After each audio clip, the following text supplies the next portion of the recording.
the first dream I'll talk about happened probably about 15 years ago. Um, I would have been in uni at the time, I think, and I was living down on St George's Road, and there was a friend who at the time lived down McCracken Avenue.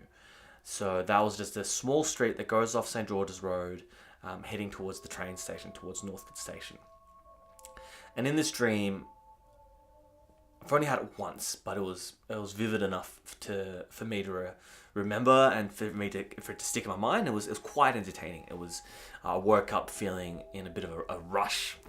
So in the dream, I was with Imogen, and we were lost in Northcote. We were a little bit. It was nighttime.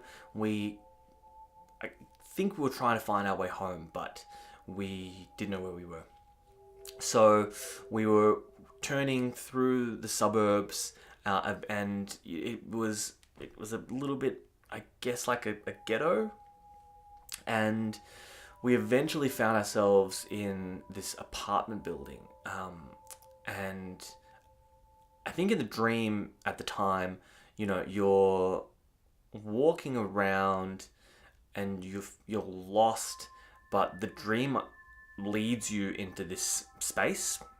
You don't really have you completely, I guess, it's unclear to you at the time where you're going, and you just end up in this spot. So we ended up in this apartment building, this block of flats, and the flats were, I guess, kind of 70s style brick, pretty straightforward, pretty simple from the outside, but on the inside it was like a bit of a maze, and it was really dank, and it was really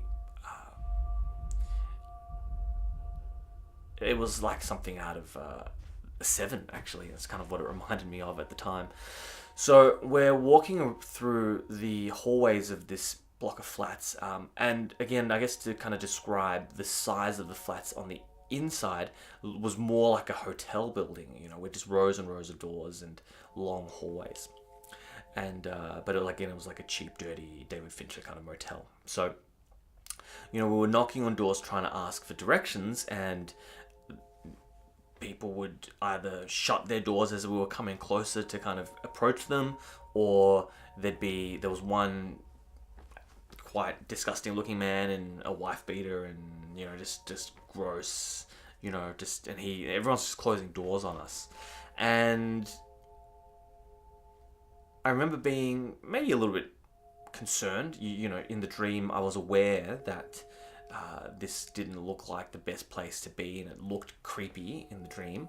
So, we eventually turn a corner in one of these hallways, and at the end of the hallway, there's a door open, and there's this little girl.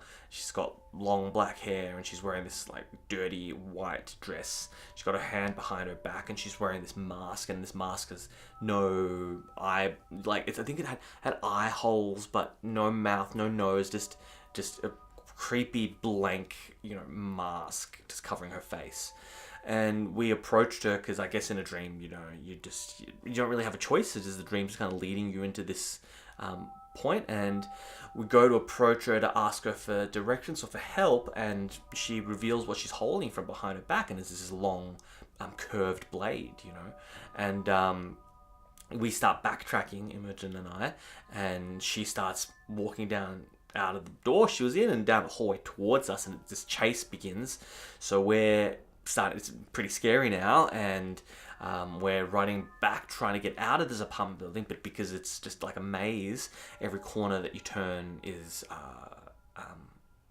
it's just another hallway, I suppose. So we're running and we're turning, and it becomes full on horror movie at this point, and feeling pretty scared in the moment. And then I remember turning a corner, and as I turned the corner, this little girl was like right in front of me, and she stabs me in the stomach with this giant, massive knife. And I remember that happening, and then I woke up from the dream. And I woke up from the dream just being like, I didn't wake up feeling scared. I woke up feeling like I just watched a pretty entertaining horror movie. It was, the adrenaline was going at that point, and yeah, I woke up and I was like, "Wow, that was amazing! That was just it was like watching a film, and I was in it, and it was me, and I experienced the rush of the adrenaline and the fear of this little girl, and then the being woken up by being stabbed. It's pretty messed up.